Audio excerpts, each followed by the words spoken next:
Hey everyone, in this video, I'm going to show you on how you can submit documents on Wise and verify your account.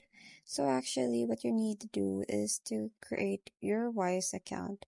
So you just have to go to the Wise website and tap on create account, or you can also download the application and tap on create a new account. So once you have filled out all the details, all your personal details, they will send you an email that they will need to get you verified. So once you see that email, just tap on that get verified option at that bottom. And so here are the documents that you have to submit.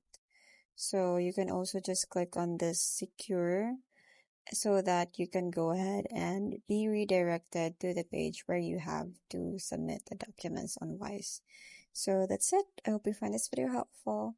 Thank you for watching, and I'll see you in my next one. Bye!